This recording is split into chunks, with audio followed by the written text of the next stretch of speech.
अब हम आपको मेटावर्स की आभासी दुनिया में भारत की पहली शादी दिखाएंगे और दिलचस्प बात यह है कि शादी में लड़की के दिवंगत पिता भी वर वधू को आशीर्वाद देने के लिए मौजूद रहेंगे। तमिलनाडु के एक जोड़े ने 6 फरवरी को भारत की पहली मेटावर्स शादी करने का ऐलान किया है, जिसमें लड़की के दिवंगत पिता वर वधू को आशीर्वाद देने के लिए वर्चुअल दुनिया में स्वयं उपस्थित रहेंगे। यानी वर्चुअल रियलिटी की मदद से इस विवाह में ऐसे लोग शामिल हो सकेंगे जिनकी मृत्यु हो चुकी है। यह इंटरनेट की दुनिया में एक क्रांतिकारी बदलाव है जो असली दुनिया को एक ऐसी आभासी दुनिया में ले जाएगा जहां जीवन और मृत्यु के बीच भी कोई अंतर नहीं रहेगा। यह सब कुछ मेटावर्स टेक्नोलॉजी की मदद से होगा। वैसे तो इसकी पूरी प्रक्रिया काफी जटिल है, लेकिन हम आपको सरल भाषा में आज समझाएंगे कि इस टेक्नोलॉजी में आखिर होता क्या है।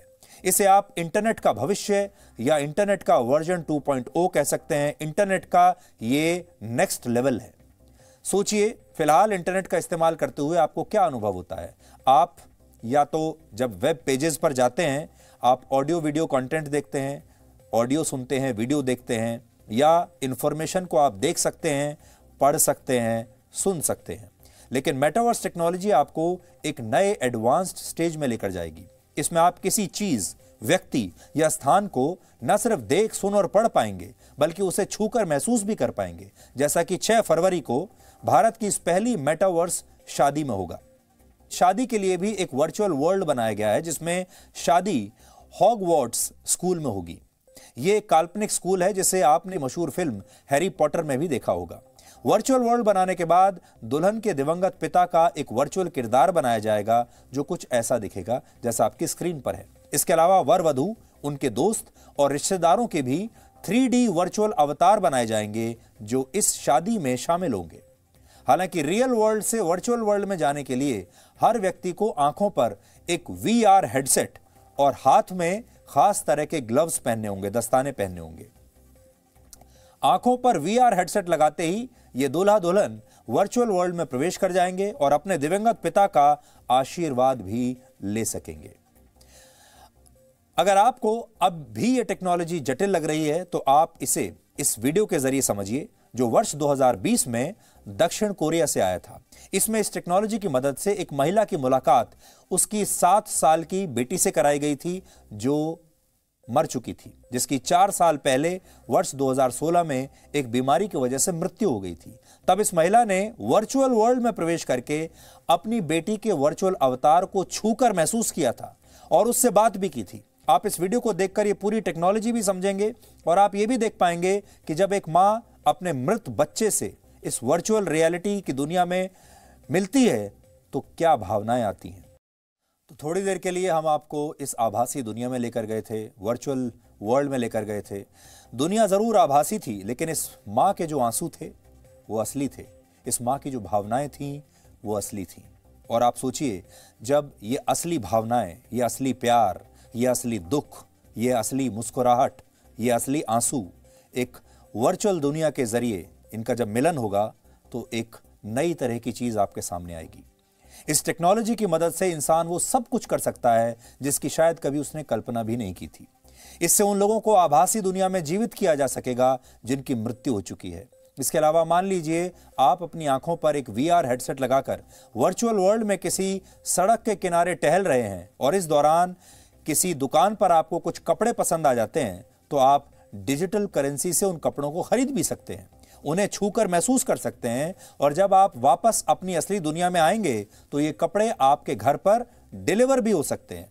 इसके अलावा ऑफिस की ऑनलाइन मीटिंग्स, स्कूल की ऑनलाइन क्लासेस का भी वर्चुअल अनुभव लिया जा सकता है। हालांकि इस टेक्नोलॉजी का इससे भी बड़ा फायदा यह है कि इसका इस्तेमाल बच्चों को देश का इतिहास बताने के लिए किया जा सकता है। आज हम सोच रहे थे कि जब आपके सामने आएंगे तो क्या ये टेक्नोलॉजी तो अब दुनिया में आ ही गई है, लोगों को इसके बारे में पता भी है। अब बड़ी चुनौती यह है कि इस टेक्नोलॉजी को अच्छे कामों के लिए सकारात्मक इस्तेमाल कैसे इसका हो सकता है। इस टेक्नोलॉजी का हमारे बच्चों को, छात्रों को, युवाओं को क्या फायदा हो सकता है, या ये टेक्नोलॉजी उन्हें सिर्फ भटकाने के लिए काम आएगी, उनका वक्त बर्बाद करने के लिए काम आएगी। इसलिए हमें लगा कि एक बहुत अच्छी टेक्नोलॉजी है जिसके जरिए हम अपने छात्रों को, युवा पीढ़ी को अपने देश के इतिहास के बारे में बता सकते हैं। आज अगर कोई युवा या कोई बच्चा शहीद भगत सिंह या नेताजी सुभाष चंद्र बोस के मुख से उनकी ही वीर गाथा सुनना चाहता है, किसी घटनाक्रम को देखना चाहता है, उसे जीना चाहता है, तो इस आभासी दुनिया में यह सब कुछ मुमकिन होगा। यानी ये टेक्नोलॉजी देश के लिए, हमारे समाज के लिए बहुत उपयोगी हो सकती है और संभव है कि भविष्य में गणतंत्र दिवस समारोह में इस टेक्नोलॉजी का इस्तेमाल होने लगे और सरकारें मुख्य अतिथि के तौर पर भी किसी देश के राष्ट्रीय अध्यक्ष की जगह, हो सकता है हमारे देश के संविधान निर्माता डॉक्टर भीमराव अंबेडकर को ही इस समारोह में वर्चुअली शामिल करा लें। या हो सकता है आपको कभी पता चले कि इस बार वर्चुअल दुनिया में सरदार पटेल चीफ गेस्ट बनाए गए हैं इस बार की परेड के, क्योंकि वर्चुअल वर्ल्ड में उनका अवतार ऐसा आसानी से कर पाएगा। आप महात्मा गांधी से मिल पाएंगे, सरदार पटेल से मिल पाएंगे, नेताजी सुभाष चंद्र बोस से मिल पाएंगे, भगत सिंह से मिल पाएंगे और अपने देश के इतिहास को और हमारे देश के इतिहास के जो सुपरस्टार्स हैं उनसे मिल पाएंगे, उन्हें समझ पाएंगे। मेटावर्स की आभासी दुनिया का रिमोट कंट्रोल इस समय बहुत कम टेक्नोलॉजी कंपनियों के हाथों में है। ये मुट्ठी भर टेक्नोलॉजी कंपनियां हैं।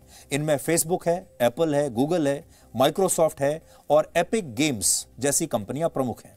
और अनुमान है कि वर्ष 2035 तक, यानी सोच लीजिए अब से 30-32 सालों में मेटावर्स इंडस्ट्री 75 लाख करोड़ रुपए की इंडस्ट्री बन जाएगी। हालांकि जिस तरह से किसी भी टेक्नोलॉजी के बहुत सारे फायदे होते हैं, उसी तरह उसके नुकसान भी होते हैं। और इस टेक्नोलॉजी का नुकसान यह है कि भविष्य में दुनिया की बड़ी बड़ी टेक्नोलॉजी कंपनियां पूरी दुनिया पर हावी हो जाएंगी, क्योंकि वो अपनी एक ऐसी वर्चुअल दुनिया बना लेंगी जिसमें उनकी अपनी करेंसी चलेगी, उनके अपने शहर होंगे, उनके अपने देश होंगे और इन देशों को चलाने के नियम, इन देशों की चलाने वाली वर्चुअल सरकारें भी उनकी अपनी होंगी। अगर आपको उन देशों की नागरिकता चाहिए तो आपको इन कंपनियों के पास जाना पड़ेगा और इनकी शर्तें पूरी करनी पड़ेंगी। अगर आपको उन देशों में, उन शहरों में किसी कॉन्सर्ट में शामिल होना है, आप किसी रेस्टोरेंट में जाना चाहते हैं, होटल में जाना चाहते हैं, तो आपको इनसे इजाज़त लेनी पड़ेगी। हो सकता है जैसे आज आप किसी दूसरे देश में जाने के लिए वीज़ा लेते हैं उस देश की सरकार से, वैसा ही वीज़ा एक ख़ास कीमत देकर आपको इन देशों में जाने के लिए भी, इन वर्चुअल देशों में जाने के लिए भी लेना पड़ेगा। और तब आप इन टेक्नोलॉजी कंपनियों की मुट्ठी में आ जाएंगे, क्योंकि आपकी सारी डिटेल्स इनके पास होंगी। आज से 30 साल पहले 1992 में जब इंटरनेट अपने बहुत ही शुरुआती चरण में था, तब अमेरिका के मशहूर साइंस फिक्शन राइटर नील स्टीफनसन ने पहली बार मेटावर्स शब्द का इस्तेमाल किया था। मेटावर्स का अर्थ क्या है ये देखिए। मेटावर्स 2 शब्दों से बना है, मेटा और वर्स, इससे मिलकर बना है मेटावर्स। मेटा एक ग्रीक शब्द है, ग्रीक भाषा का शब्द है, जिसका अर्थ होता है पार, जैसे किसी चीज के पार चले जाना। और वर्स शब्द जो है वो यूनिवर्स से आया है, जिसका अर्थ है ब्रह्मांड। यानी मेटावर्स का अर्थ यह हुआ कि आप अपने इस यूनिवर्स को, इससे पार चले जाएंगे। इस यूनिवर्स को पार करके आप एक अगले यूनिवर्स में चले जाएंगे। नील स्टीफनसन ने अपनी एक पुस्तक में न सिर्फ मेटावर्स के भविष्य को तभी देख लिया था, बल्कि उन्होंने यह भी भविष्यवाणी की थी कि एक समय ऐसा आएगा जब ये असली दुनिया टेक्नोलॉजी कंपनियों के हिसाब से नियंत्रित होने लगेगी। और आज ऐसा ही हो रहा है। आज मेटावर्स टेक्नोलॉजी की मदद से वर्चुअल वर्ल्ड में जो शहर बसाए जा रहे हैं, वहां जमीनों की बिक्री शुरू हो गई है। अब आप इस वर्चुअल वर्ल्ड में जमीन खरीद सकते हैं, मकान बना सकते हैं, थिएटर्स बना सकते हैं, रेस्टोरेंट्स, होटल्स बना सकते हैं। और ये कंपनियां अब वहां पर वर्चुअल जमीन बेच रही हैं। और असली दुनिया की तरह यहां भी बीच फेसिंग अपार्टमेंट्स हैं, या बाजार के नजदीक वाला घर, या पार्क फेसिंग घर आपको बाकी जगहों से महंगा मिलेगा। उदाहरण के लिए मान लीजिए भविष्य में अगर आपका दिल करता है कि आप इस टेक्नोलॉजी की मदद से गोवा के किसी इलाके के कसीनो में जाना चाहते हैं, जबकि असल में आपके शहर में लॉकडाउन लगा हुआ है। अब वर्चुअल वर्ल्ड में वो कसीनो जिस जगह पर होगा, उस जगह को शायद किसी ने पहले से ही खरीद लिया होगा और उस कसीनो का भी कोई मालिक होगा। उस पर एक वर्चुअल कसीनो बनाया जाएगा और इसके बाद आप वहां जा पाएंगे और फिर आपको शायद उस कसीनो की टिकट खरीदनी पड़ेगी और वो कसीनो जिस भी व्यक्ति या कंपनी ने बनाया होगा, ये पैसा उसकी जेब में जाएगा। एक और उदाहरण देखिए। कैरिबियन देश बारबाडोस ने एक वर्चुअल कंपनी को इसी वर्चुअल वर्ल्ड में अपनी एम्बेसी बनाने का काम सौंप दिया है और इसके लिए बाकायदा उनकी सरकार ने अपनी एम्बेसी बनाने के लिए वहां पर वर्चुअल जमीन खरीदी है। इससे आप समझ पाएंगे कि असली दुनिया के समानांतर अगर एक आभासी दुनिया भी बन गई तो ये मुट्ठी भर टेक्नोलॉजी कंपनियां कितनी मजबूत हो जाएंगी। इसके अलावा वर्चुअल वर्ल्ड में सब कुछ आर्टिफिशियल इंटेलिजेंस पर निर्भर होगा।